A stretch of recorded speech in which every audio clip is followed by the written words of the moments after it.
Hi, and welcome back to In Conversation. We have a terrific business person on the show this week, and it is going from tradesman to multi-million dollar business. Stay tuned, don't go anywhere.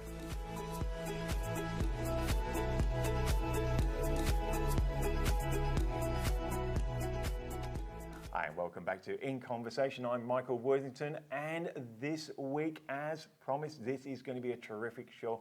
We're talking to someone who came from being a tradesman to running a multi-million dollar business, over 100 employees, and I am talking about Mr. Andrew Ford from Ford and Doonan. How are you, Andrew? Very well, Michael. What a journey you have been on in your life.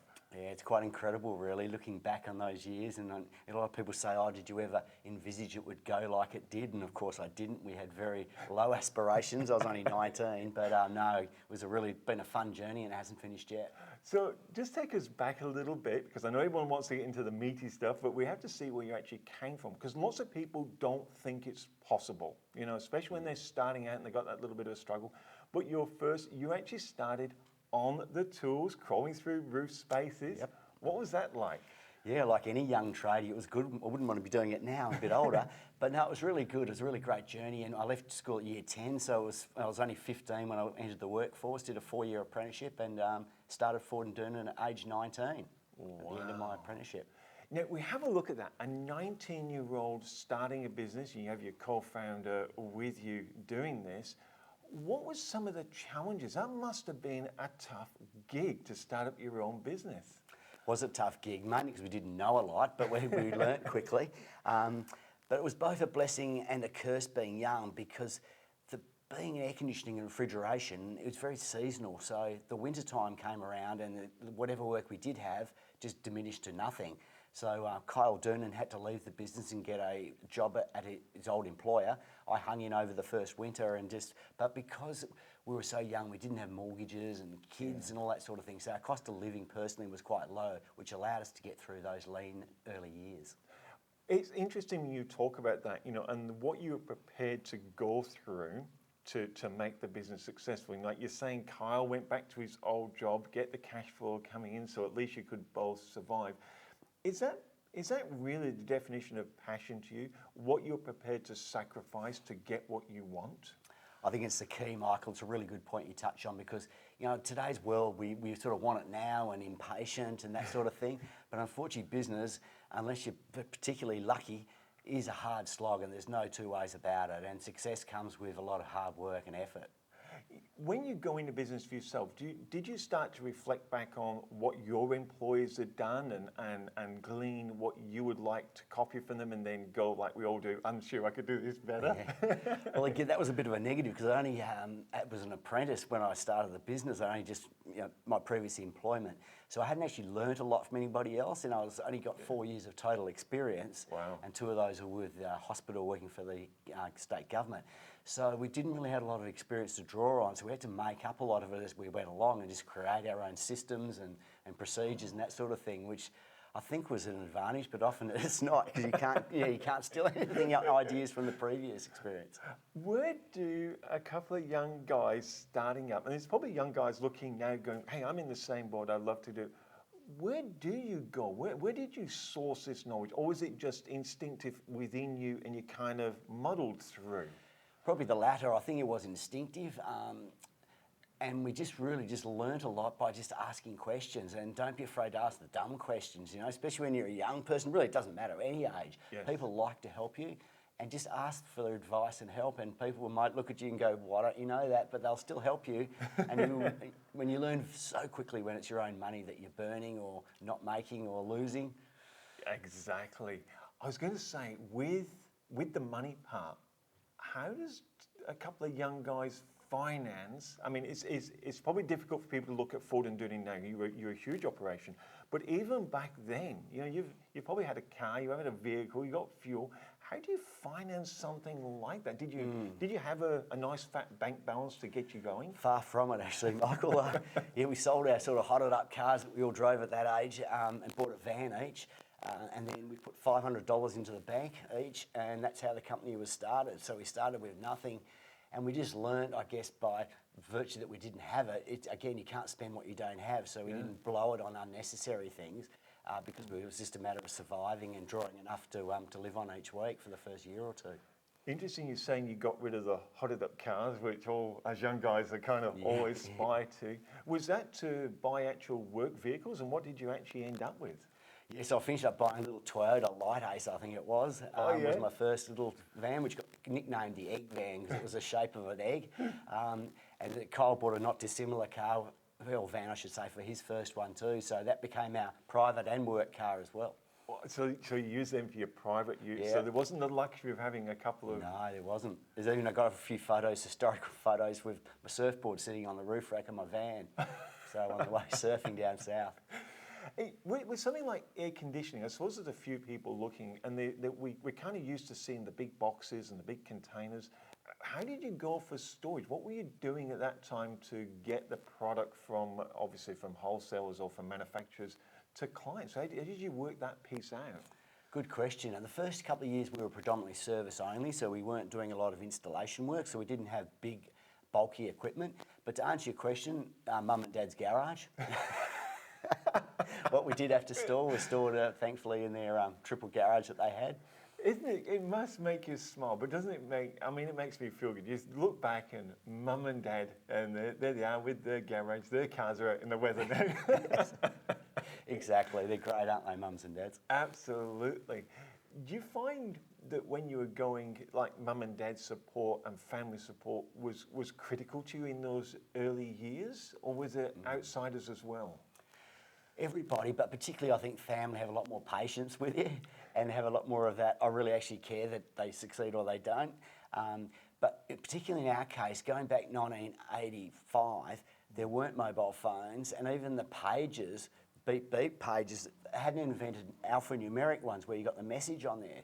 So answering the phone was a big challenge, and a lot of small companies starting up like us at the time used answering machines, which isn't very suitable for an urgent call out on a freezer room. You can't wait to the end of the day to even get the message. Yeah. So my dad got talked into actually answering the phone. He was a pharmacist with a shop in North Perth. So he said, okay, I'll answer the phone so we can give it that personal attention. And that lasted about 2 or 3 years, probably a year too long, because he finished up working more answering our phone than he did, I think, dispensing. So, but that sort of support, you just can't monetize. It's just so critical, I believe. You mentioned one thing then, personal service. Has that always then been the hallmark of Fawn and Doodle? Do you think that's one of the things, because you do, even now, you go down, and I've been down to your showroom several times, and the personal service, and we actually have one of your systems, by the way. I don't mind saying that, which is brilliant. But the personal service was, what is it you're trying to do with this room? What is it you want? I wouldn't put it there, I'd put it here. And it just, is that what you've driven into your culture? I think definitely, and people enjoy doing business with other people that they like. It's pretty simple business, really. Yeah. And you've got to be likeable, and just go out of your way, go that extra mile, not just do what you have to do what you have to do plus a little bit more. And as you said, individualise it, because no matter what we're buying, we like to be identified as the most important person at that time because we're the ones investing with that company. Yeah. So you've got Dad answering phones.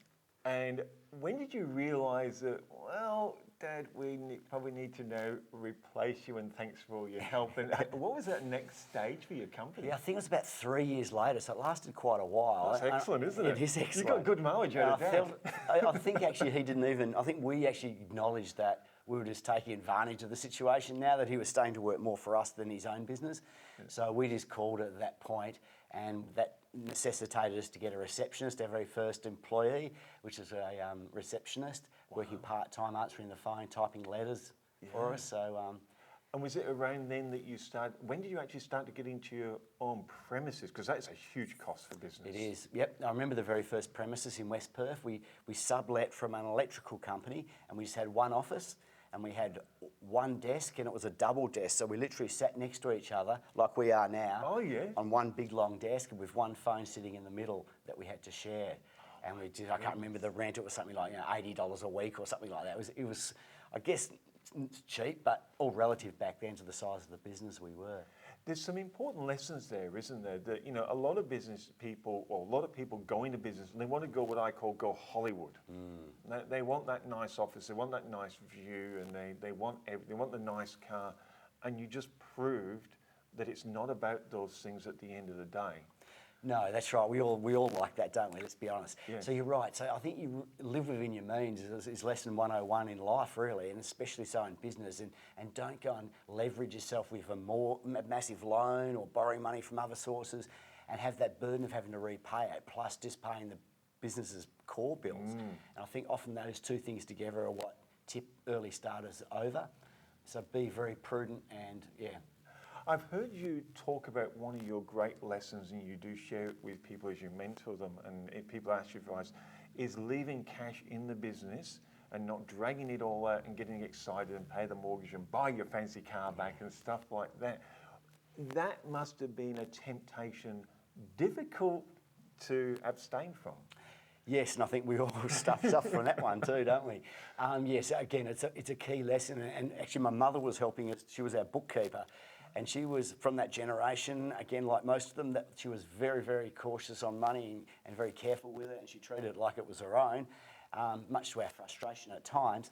But she taught us that lesson of keeping the money in there and, you know, chasing debtors and all those key things that can easily be forgotten.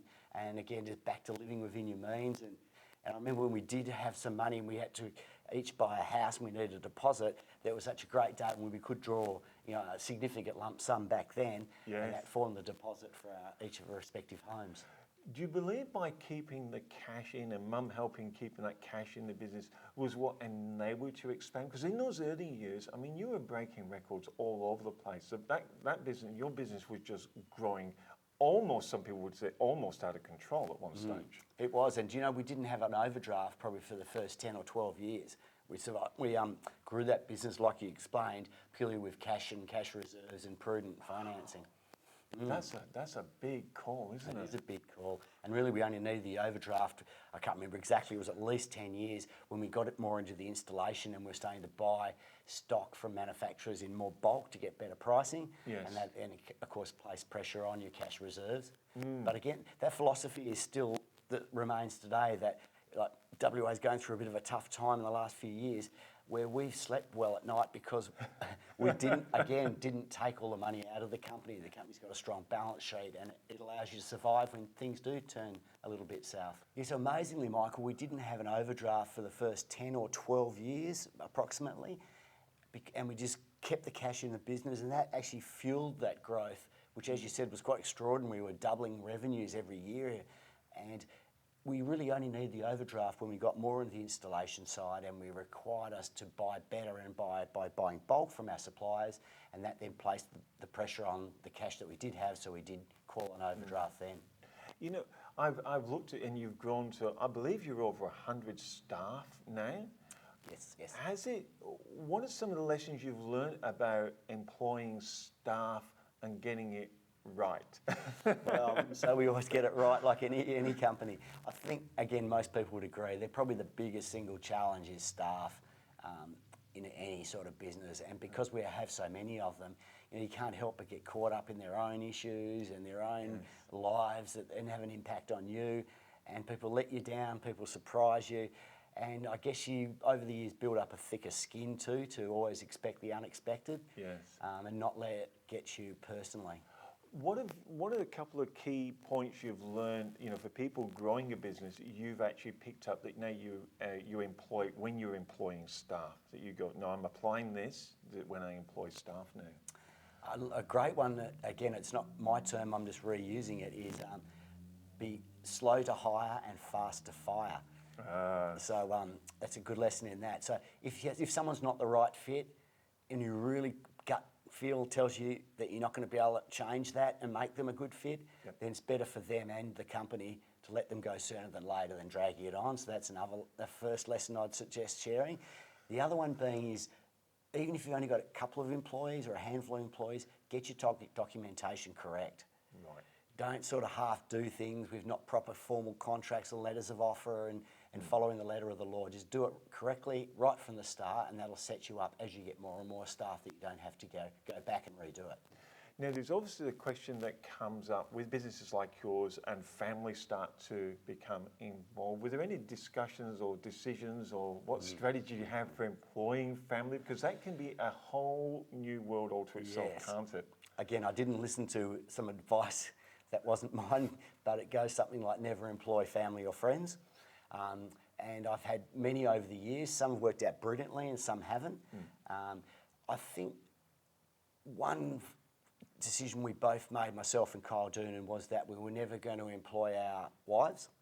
We think that was going to, already being in a partnership, bringing another two people into that dynamic would be setting us up for unhappy times. Yes. So we stuck to that, and I think that was the correct decision. I've now got my son in the business. Yeah, Christian. And we're, again, I think I've learned enough now where I can negotiate that, but I've never pushed him in either. And if he, I said, if you want to come in, come in. If you don't, don't. And if you want to leave, leave. Yeah. So I think don't expect too much, and you just make it clear. Communicate, I guess. Communicate is what I'm saying, yeah. for that. So it's not a hard rule then, don't employ family. It's just be clear on the communication, and both parties, like yourself and Carl, have had those discussions around it that make it actually work for you guys. Yeah, no, over the years I also employed, one time I had three of my closest friends from school working for me in the business, and fortuitously they all finished up being trained and they left Ford and Doonan to go into other ventures, and that was overall a great experience. But I remember there was a couple of times towards the end where if you were a stubborn person, it could have cost the friendship, and I saw that definitely wasn't worth that. Yes. So we gave what maybe other people wouldn't give in on, and it kept the relationship and the friendship. But yeah, just do it very cautiously, I think, and again, communication from both ways is critical. Now, you've been in the business, yourself and Carl, now for 35 years plus. Yep. You've won heaps of rewards. But I've been to your showroom, and the technology, I don't know how you guys have managed to keep up or learn it along the way. Has that been a challenge, coming from a trades background, to suddenly go, you almost have to be a high-tech technician these days? Yeah, it has, especially the service techs, from the role they do now compared to when I was one of those people on the tools. Yeah, technology has changed massively. It's all about printed circuit boards and testing those more so than the pure mechanical type devices. So I look at a lot of boards now and go, luckily I'm not a tradesman anymore, because I just obviously haven't kept up like they have. So it has got a lot more technically advanced, and also business generally has, just with computing and everything about business has got more and more complicated, and you've got to keep up to a certain degree, otherwise you get left behind. One thing I do notice, one of the differences, and I don't want this to be a product brag, but one of the differences in this roof space area, and yourself and Carl have spent, because being tradesmen, you know this is a really critical part for the reverse cycle systems and the ducted systems. And you've even got your own gold parts that you actually put in there to get that better efficiency. What improvements has it made, and why have you two really concentrated on making that a really specific part of your systems? Yeah, so you're referring to the gold duct, Michael, which we went to our supplier and said, look, we want to do something different, A, but B, deliver a better product to our clients. And when the key thing in ducted air conditioning is, obviously it's so hot in the roof space, gets to 65 degrees in summer, the air in the duct leaving the air conditioning unit, to Western Australia. Welcome, it's like 12, 13 degrees. So with that massive temperature differential, it makes sense to insulate that ductwork the best possible way. And the gold duct came, the manufacturer supported us and developed the gold duct, which is a thicker insulation to keep that cold air colder. Yeah, that's fantastic. How important do you believe that not just relying on the manufacturers who have their innovation, but how important has it been for yourself and Carl, for your own company, to have an innovation? What kind of other things have you done along the way? Yeah, because the funny thing is you can have the best air conditioning equipment manufactured by whomever, but if the ducting isn't installed correctly, sized correctly, all that is a waste of time, because you're just suffocating the air, for example, if it's too small, if there's too many bends in the duct. So again, from the experience of being actually on the tools and installing it one way, then trying this and seeing the airflow improve, it was actually a real life test that we then adopted as a standard, and we've now got an installation manual. It's sort of this thick. We've got designing manuals, all based around this best practice that we've come up with. Wow, that's a huge thing, isn't it? For someone who thinks air conditioning is quite simplistic, it is far from it these days, if you want to get it done correctly. That's right. And as you also said, the controllers these days are getting more and more complicated with being based on tablets now, and they can form the whole hub of your technology for the home. Yeah, I mean, I've seen one of the tablets, and I can't remember its exact name, Air 4 or something like that. AirTouch 4, yep. AirTouch 4. The thing, I mean, it is a tablet. It runs everything in the home. It's absolutely incredible. And you can, I believe you can actually access it from your mobile device as well, from your phone. From an app on the phone anywhere in the world or your desktop computer. Turn on the aircon before you leave the office. Have it nice and cool. So yeah, it's brilliant. It's changed a lot. Yeah, it has.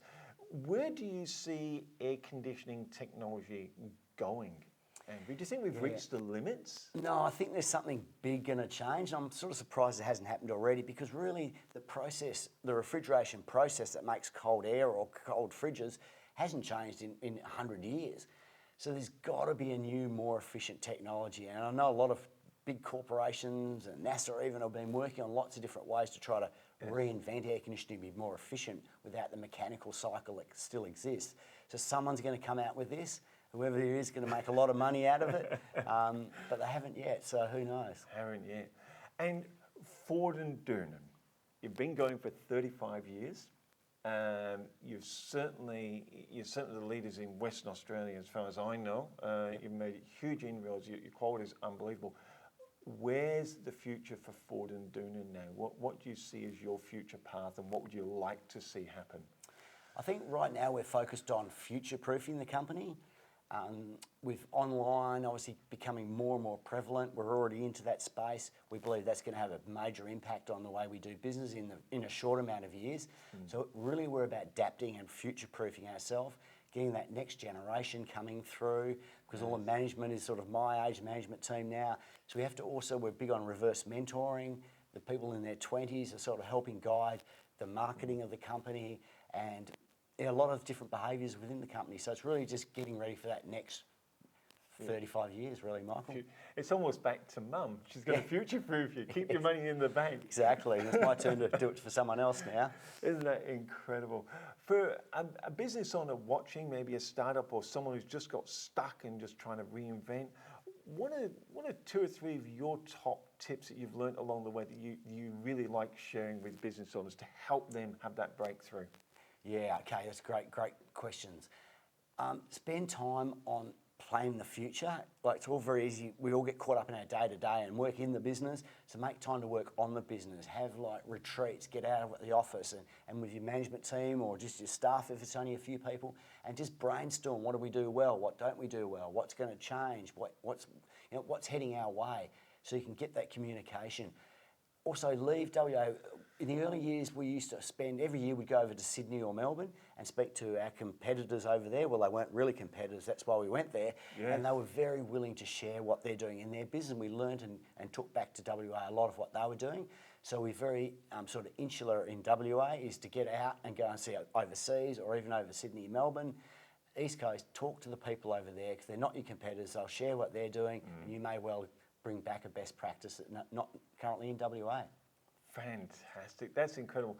I do have one more point. I see a lot of business people write their books to help people. Are we going to see an Andrew Ford novel come out on your life journey? No, I don't think so. Oh, we might pressure him on that, because you've had an incredible journey. And it's not just Ford and Durnan. I just want to touch, you do have other business interests as well. You're actually expanding out, which is incredible. Time to diversify after these 35 years. So yeah, I'm into fitness. I bought a gym very recently, and I'm also doing an entrepreneur trainer course where I mentor and coach other CEOs or entrepreneurs and help them through the challenges of growing. My specialty is getting through those hurdles of growth.